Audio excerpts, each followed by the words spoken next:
My name is John H. Crooker, and I am Criminal District Attorney, Harris County, Texas. I was informed of the mutiny and riots of the Negro soldiers of the 24th Infantry about 9 o'clock on the night of its occurrence. About 3:30 p.m., we heard that Corporal Baltimore of our company had been shot by police officers. All the boys said, "Let's go get the man that shot Baltimore." One grabbed me and pushed me out in front of him with his gun and started shooting at me. Earl seemed dazed and couldn't get out from under the wheel, and when this Negro shot me, they all seemed to go crazy, started shooting Earl. I fell flat in the ditch and lay there as if dead, and they let me alone. And when the soldiers came, they came to Antioch. All the young ladies and the little ones too were admiring those soldiers from Chicago who came to our church. I was 12 years old looking up at soldiers who were looking better than anybody I had ever seen. I was trying to be seen too. Those are our heroes. I've been working the line all along, from the time they arrived until they left. All them that rode the cars seemed to have hard feelings towards riding behind the screens. Time or two, they throw the screens out the window. And she was ironing, and it was a hot day. She was dressed appropriately for the hot weather, but inappropriately for house guests. Then the cops came barging into her home and asked, had they seen these two crapshooters?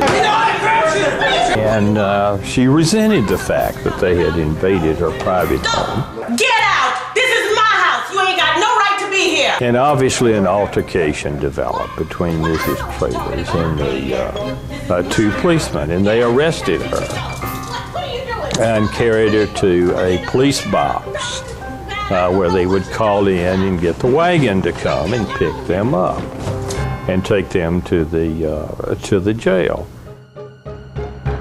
Exactly what happened.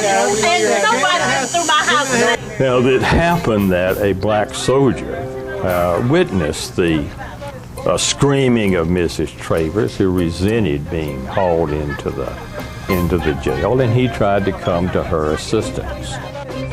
An angry Officer Sparks pistol whipped the soldier, Private Alonzo Edwards, and took him to jail as well.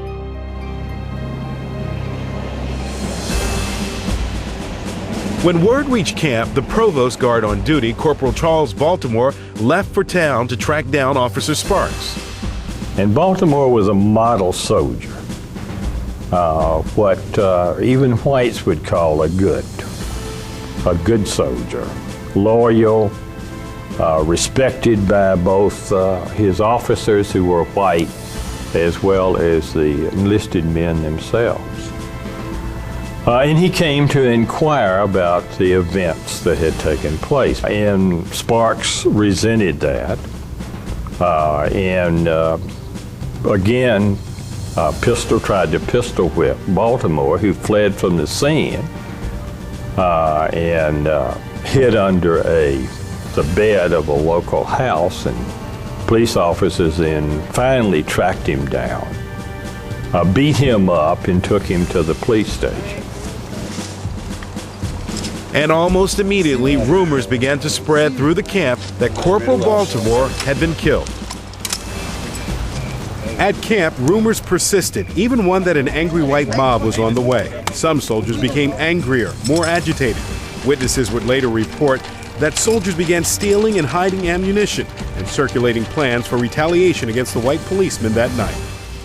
The men had a new commanding officer, Major Nealon Snow, with just 3 days on the job. Unlike his predecessor, Snow had very little contact with the black troops. Despite all the warning signs, he did very little to calm the building tensions. And shortly after nightfall, all the day's anger, injustice, and resentment would come to a boil.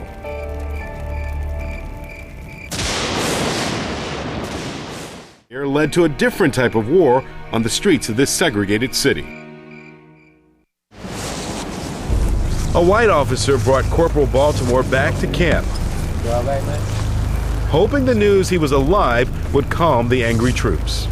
when those soldiers saw one of the most loyal black non-commissioned officers abused by a very racist white officer, it incensed them.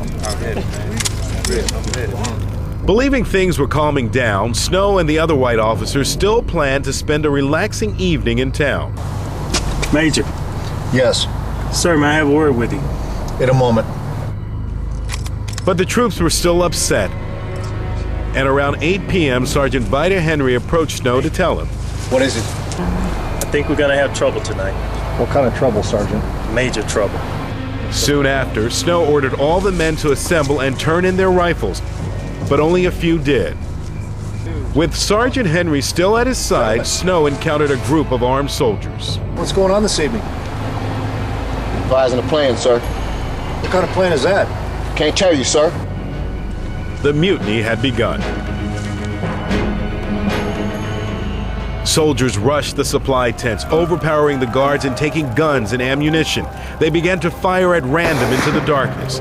And Sergeant Vida Henry, who had warned Major Snow of trouble, emerged as the leader of the mutiny. All right, guys, let's do this. Born in Kentucky, the 35-year-old Henry was a career soldier.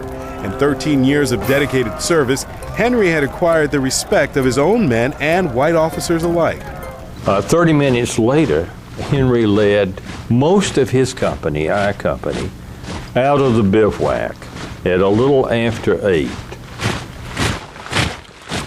They phoned me and told me that my brother had been shot and that he was at St. Joseph's Infirmary. He told me that they had surrounded him. He said that they hollered, "Halt!" And when he raised both his arms, they shot him through both arms. And as he fell, they shot him again through his side. And when they were done shooting, they said, "We have got this white son of," and went marching on. On the way toward Bruner Street, now Shepherd, Henry's column passed a house where 3 teenagers were on the porch. Spotting movement in the darkness, one of the boys told his sister to turn on the porch light, attracting the attention of the soldiers, who then shot out the light, killed one of the boys, and seriously injured another. The minute things happened, word got out pretty quickly, and the town went berserk. People all over the city heard about it, raced downtown, robbed pawn shops and hardware shops, grabbed pistols. White people were scared to death. And they said, "We're looking for soldiers." And they didn't even ask her if they could come in. They just pushed her aside and went in. And I was so frightened. Remembering his role in the beating of Corporal Baltimore, the men battered Daniel's face with rifle butts and plunged bayonets into him. At Heiner Street, the soldiers encountered another car and killed 2 of its occupants, a civilian and Houston policeman, Ira Rainey. Well, one of them comes up to the side of the car there and he says, "You get out of there, you damn son of a..." Well, I stepped out of the car then. It was about that time that Rainey, I think, made his run for the front of the car. And when he did, they shot him. They shot him right in front of the car. Another vehicle containing white soldiers arrived and the men opened fire, killing Captain Joseph Matties. The soldiers had mistaken one of their own for a Houston police officer and gunned him down.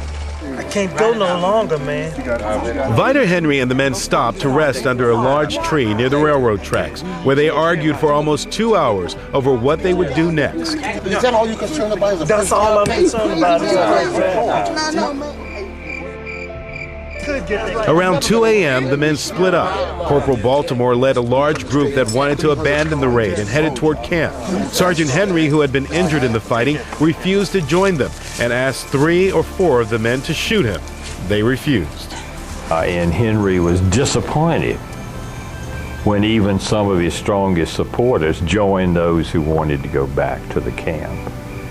And he told them he was not going back. They, I think, suspected that he was going to kill him. A few minutes later, as they were marching north, they heard a single gunshot. Of silence then and for the rest of their lives.